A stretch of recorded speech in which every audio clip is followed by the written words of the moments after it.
Today, we're talking about the psychology of money in retirement, the federal retirement mental reset. You've spent 25 to 40 plus years getting reliable government income, paycheck, following the GS pay scale, and watching your TSP balance grow. But here's what nobody tells you about federal retirement. The hardest part isn't the math. It's rewiring your brain to think about money completely differently.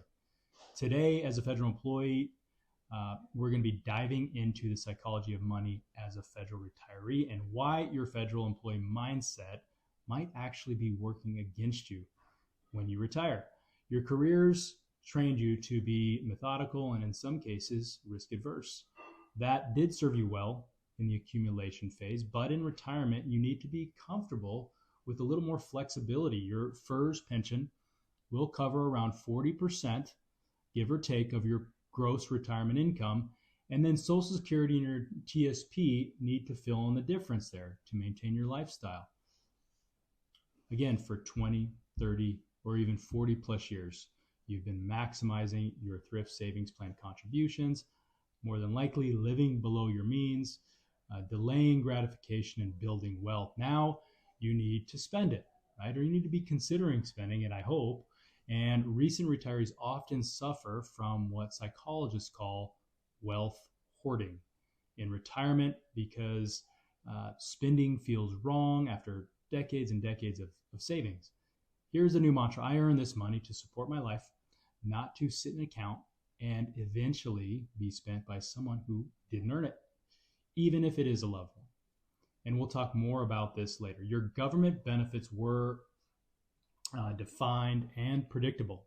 Your retirement income needs to be a little bit more dynamic because we've got the TSP component in there and some other things to think about as well. Market volatility, inflation, healthcare costs, these aren't just abstract concepts anymore. They directly impact your lifestyle. And this requires a real mental shift from set it and forget it to a little bit more active engagement in your financial life. So at this moment now, approaching retirement, you're approaching this major psychological shift going from the accumulation to distribution mode. So I'm going to share some mindset shifts and kind of touch on some points that might be helpful. Shift number one, and we touched on this already, is going from this steady to a more dynamic mindset. Your government career, again, gave you the tools that were really helpful during your career, but in retirement, you may need to become a little bit more comfortable with a little dynamic, flexibility. Your first pension, again, that 30 to 40% range of your gross pre-retirement or retirement income will be covered there, and then Social Security and TSP making up that difference. And so that may mean taking on some calculated risks and getting a little bit uncomfortable temporarily, like you've never done before. And that's an important point. A lot of people get stuck there. And then going from the savings to spending mindset. This is, again, the crux of it, right? For your whole career, you've been maximizing the TSP, again, doing a great job deferring gratification and building your wealth. But now it's time to consider spending it and cashing in on all that deferred gratification. And if you're suffering from guilt, you're not alone. After decades of saving, it just makes sense. But again, repeating that mantra: I earn this money to support my life, not to be a number on a piece of paper or on a computer screen forever, right? That perpetually only grows. If it does, that's great. And then going from a defined to a dynamic mindset, again, kind of reiterating this concept of the market, the world, this uncertain word that is always thrown around.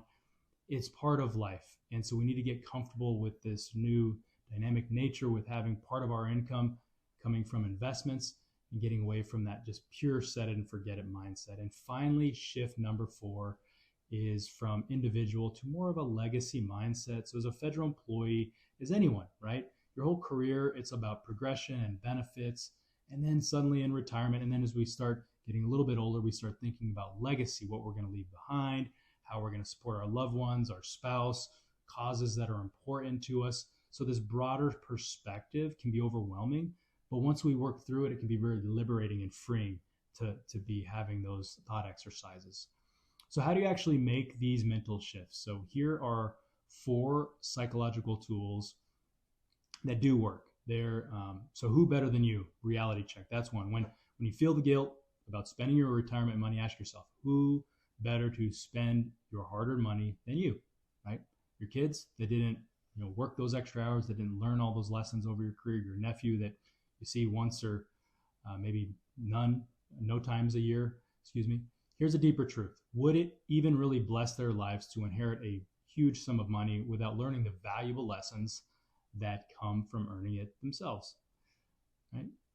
And there's a concept from a book called Die with Zero, the idea that your goal should be to use your money to create experiences and memories with your loved ones while you're still here, to enjoy them together. It's a great idea, right? And think of it as what the book calls a memory dividend. And I love this concept. Instead of just a financial dividend, there's memory dividends. So the family reunion you've been postponing, taking that big trip that makes you a little nervous to spend on. These are investments and memories that pay dividends long after the money would have and been sitting in an account and forgotten. So these are huge things. You're not being selfish, spending on experiences. You're being intentional about creating a legacy of shared moments rather than just shared dollars, right? So the federal employee advantage kind of reframe here. Instead of seeing your steady career as a disadvantage in retirement planning, recognize the wonderful strengths that you have going for you. Your benefit system is very strong. You're disciplined with your money. You have predictable income streams. And these are really superpowers in retirement.